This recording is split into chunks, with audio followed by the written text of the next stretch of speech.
বড় সুখবর আসতে চলেছে বাংলাদেশ ফুটবল ভক্তদের জন্য। বিশ্ব মঞ্চে নিজেদের আরো একবার চেনানোর দারুণ সুযোগ আসতে যাচ্ছে হামজা চৌধুরী, জামাল ভুঁইয়াদের কাছে। বাফুফের এক সিদ্ধান্তে পৌঁছে যেতে পারে নতুন টুর্নামেন্টে, যেটি খেলতে পারলে উন্নতি হবে র্যাঙ্কিংয়ে। বাংলাদেশ ফুটবল দলের সামনে তবে কি এমন সুযোগ আসতে যাচ্ছে সেটাই জানবো রিপোর্টে।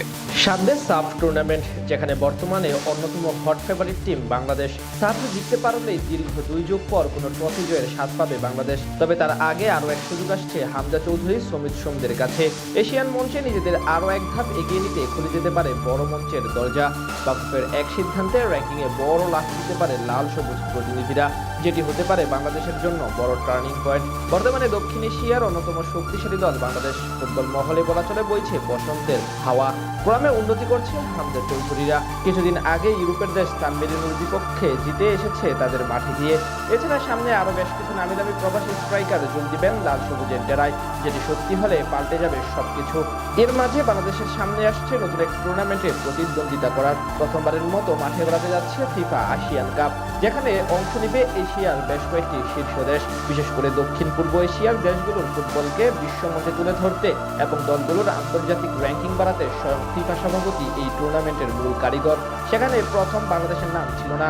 দক্ষিণ এশিয়ার থেকে ভারতের থাকার কথা থাকলেও নতুন করে তৈরি হয়েছে অনিশ্চয়তা, যেটি সুযোগ হয়ে দাঁড়াতে পারে বাংলাদেশের জন্য।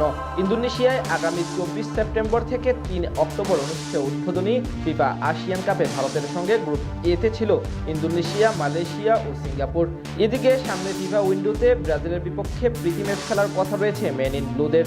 একই সময় এশিয়ান কাপ মাঠে গড়াবে ব্রাজিলের বিপক্ষে যেদিন তাদের ম্যাচ, ঠিক সেদিনই এশিয়ান কাপের ফাইনাল। তাই সূচি সাংঘর্ষিক হওয়াতে আপাতত সেই টুর্নামেন্ট থেকে নাম প্রত্যাহার করে নিয়েছে ভারত নাম প্রত্যাহার করায় দক্ষিণ এশিয়ার ফুটবলের অঙ্গনে নতুন গুঞ্জন শুরু হয়েছে বাংলাদেশকে নিয়ে। বাংলাদেশ ফুটবল ফেডারেশনের পক্ষ থেকে আভাস দেওয়া হয়েছে যে শূন্য হওয়া স্থানটি পূরণের জন্য আয়োজক বা ফিফার পক্ষ থেকে বাংলাদেশকে এই মর্যাদার টুর্নামেন্টে খেলার আমন্ত্রণ জানানো হতে পারে। কয়েকদিন আগে বাফুফের সভাপতি তাবিথ আউয়াল বলেছিলেন, ভারত নাম প্রত্যাহার করলে আয়োজকরা বাংলাদেশকে আমন্ত্রণ জানাতে পারে। এখন যেটি বাস্তব হওয়ার দ্বার প্রান্তে। বাংলাদেশের জন্য এই টুর্নামেন্টটি হতে পারে বিশেষ গুরুত্বপূর্ণ, কারণ দক্ষিণ এশিয়ার গণ্ডি পেরিয়ে গোটা এশিয়ার নিজেদের অস্তিত্ব জানান দেওয়ার জন্য এই টুর্নামেন্ট হতে পারে অত্যন্ত বড় মঞ্চ।